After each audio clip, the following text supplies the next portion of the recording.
গরম পড়েছে, এই গরমে এক বাটি ঠান্ডা ঠান্ডা ফ্রুট কাস্টার্ড হলে একদম আত্মা জুড়িয়ে যাবে। আসসালামু আলাইকুম সবাইকে, আরও একটি ভিডিও নিয়ে আপনাদের মাঝে চলে আসলাম। আশা করব সবাই পুরো ভিডিওটি দেখবেন। যে যেখান থেকে আমার এই ভিডিওটি দেখে থাকেন না কেন, সবাইকে জানাচ্ছি আন্তরিক অভিনন্দন। যারা যারা আমার চ্যানেলটি এখনও সাবস্ক্রাইব করেননি, সাবস্ক্রাইব করে পাশে থাকা বেল আইকনটি চেপে দিবেন, তাহলে আমার নতুন ভিডিওর আপডেটগুলো আপনারা পেয়ে যাবেন। তো এখানে এই যে 4 রকমের ফ্রুট কেটে নিয়েছি, আর হচ্ছে একটা কাস্টার্ড পাউডার নিয়ে নিলাম। এখানে যে গ্লাসগুলোতে সার্ভ করব সেই গ্লাসগুলো আমি সাজিয়ে নিলাম। তো তারপর হচ্ছে এখানে আমি কুসুম গরম দুধ নিয়ে নিয়েছি, সেইখানে আমি হচ্ছে টেবিল চামচ দিয়ে 2 চামচ পরিমাণ কাস্টার্ড পাউডার দিয়ে দিলাম। তো পাউডারটা খুব সুন্দর করে গুলে নিব। তো আমার এই কাপটা একটু ছোট হয়ে গিয়েছে, আর একটু বড় কাপে নিলে ভালো হতো, বা বড় বাটিতে। তো এখন হচ্ছে খুব সুন্দর করে এই পাউডারটাকে গুলে নিব। ওইদিকে কিন্তু আমি চুলাতে দুধ বসিয়ে রেখেছি। তো আজকে হচ্ছে আমি 1 কেজি দুধ দিয়ে কাস্টার্ড বানাবো। তো 1 কেজি দুধ জাল হতে হতে এই পরিমাণ হয়েছে। মাঝখান থেকে আবার বলক চলে এসে পড়েও গিয়েছিল কিছুটা দুধ। তো যাই হোক, এখন এই গরম দুধের ভিতরে আমি এই গুলে রাখা কাস্টার্ড পাউডারগুলো দিয়ে দিব এবং হচ্ছে অনবরত নাড়তে থাকবো। যখনই এটা ঘন হয়ে আসবে তখনই আমি নামিয়ে নিব। তো এখানে হচ্ছে মিষ্টিটা আপনারা আপনাদের অনুযায়ী দিয়ে নেবেন, চিনি ব্যবহার করতে হবে। তো আমি আমার মতো করে চিনি দিয়ে নিব। প্রথমে আমি কাস্টার্ডের যে গোলাটা গুলিয়েছি সেটা দিয়ে নিলাম। তো অনেক গরম পড়েছে, এই গরমে যদি 1 বাটি ঠান্ডা কাস্টার্ড বা ফালুদা খাওয়া যায় তাহলে কিন্তু একদম আত্মা জুড়িয়ে যায়। আর 4-5 রকমের ফল হওয়াতে হচ্ছে আপনার শরীরে অনেক ধরনের ভিটামিনও যুক্ত হবে এই কাস্টার্ড খেলে। তো এভাবে তো একসাথে অনেকগুলো ফল খাওয়া হয় না, তো কাস্টার্ডের উসিলায় আর কি অনেকগুলো ফলও একসাথে খাওয়া হয়। আর প্রতিদিন একটা ফল কিন্তু শরীরের জন্য অনেক জরুরি। দুধ ডিম যেমন জরুরি, ফলটাও কিন্তু তেমন জরুরি। তো ডেজার্ট বলেন বা হচ্ছে মিষ্টি খাবার বলেন, সেই হিসেবে কিন্তু কাস্টার্ডটা খুব ভালো যায়। বাসায় মেহমান আসলেও ঝটপট বানিয়ে দেওয়া যায়। তো যাই হোক, আমার এই গোলাটা কিন্তু হয়ে গিয়েছে রান্না করা, দুধ ঘন হয়ে গিয়েছে। কাস্টার্ড পাউডার দিয়ে খুব সুন্দর করে জাল করে নিলাম, সেটা তো দেখেই নিলেন। এখন পরিবেশনের পালা। তো আমি হচ্ছে এখানে সার্ভিং করে নিচ্ছি। 6টা কাপ নিয়ে নিয়েছি, আইসক্রিমের কাপ এগুলো। তো এখানে হচ্ছে আমি দিয়ে দিচ্ছি, এবং উপর থেকে 4 রকমের ফল নিয়েছি, স্ট্রবেরি, আপেল, তারপরে হচ্ছে কলা, সাদা আঙ্গুর, সবুজ আঙ্গুর। তো এগুলো সব একে একে দিয়ে দিচ্ছি।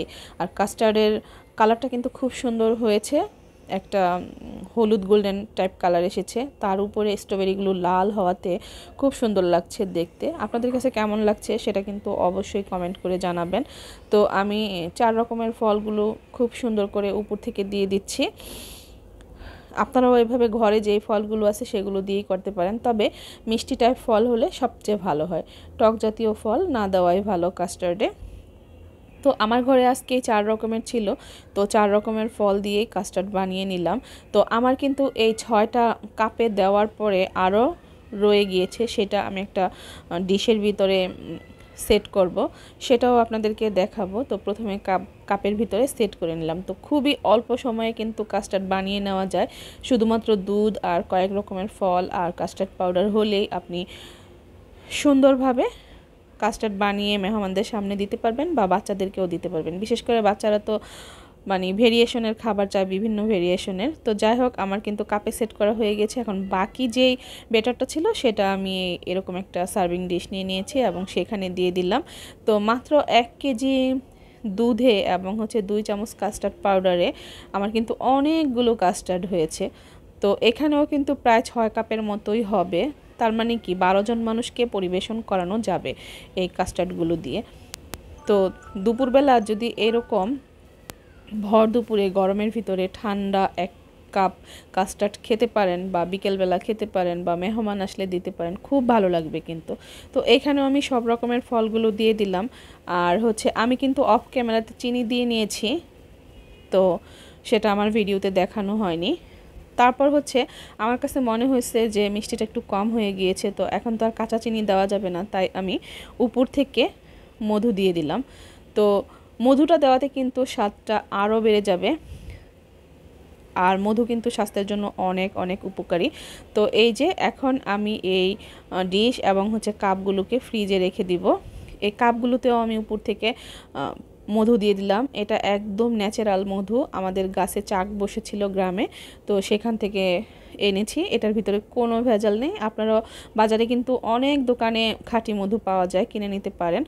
তো আমার এই ভিডিওটি আজকে কেমন লাগলো আপনাদের কাছে? যদি ভালো লেগে থাকে ভিডিওর কোনো একটা অংশ, তাহলে অবশ্যই লাইক, কমেন্ট এবং শেয়ার করে দিবেন।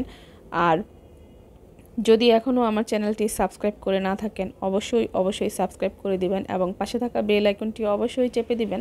তাহলে আমি ভিডিও আপলোড দেওয়ার সাথে সাথেই আপনাদের কাছে নোটিফিকেশন চলে যাবে এবং দেখে নিতে পারবেন। তো দেখেন, এই যে এখন এটা কিন্তু একদম রেডি, জাস্ট ঠান্ডা হলেই সবার সামনে দিয়ে দিতে পারবো। তো এই তো আমি কিন্তু ফ্রিজে রেখে ঠান্ডা করে নিয়েছিলাম, তো এখন বের করেছি। দেখতে পাচ্ছেন কতটা সুন্দর এবং দেখেই লোভনীয় লাগতেছে, মনে হচ্ছে যে এখনই এক কাপ খেয়ে নেই। তো যারা এখনও ফ্রুট কাস্টার্ড বানাননি বা হচ্ছে রেসিপি কিভাবে করবেন সেটা বুঝতে পারতেছেন না, অবশ্যই আমার চ্যানেলে এসে ভিডিওটা দেখে নিতে পারেন। অনেক অনেক উপকারে আসবে আপনাদের এবং হচ্ছে বানিয়ে বানিয়ে খেতে পারবেন। খুব সহজেই আমি বানানো দেখালাম। তো অনেক চ্যানেল আছে অনেক জটিলভাবেও দেখায়, কিন্তু আমি খুবই ইজি প্রসেসে দেখিয়ে দিলাম যে কিভাবে ফ্রুট কাস্টার্ড বানানো যায়, ঘরে থাকা ফল দিয়েই বানানো যায়। এই সব ফল আমাদের ঘরেই থাকে। তো আজকের ভিডিও এখানেই শেষ করব। ভালো থাকবেন সবাই। আসসালামু আলাইকুম।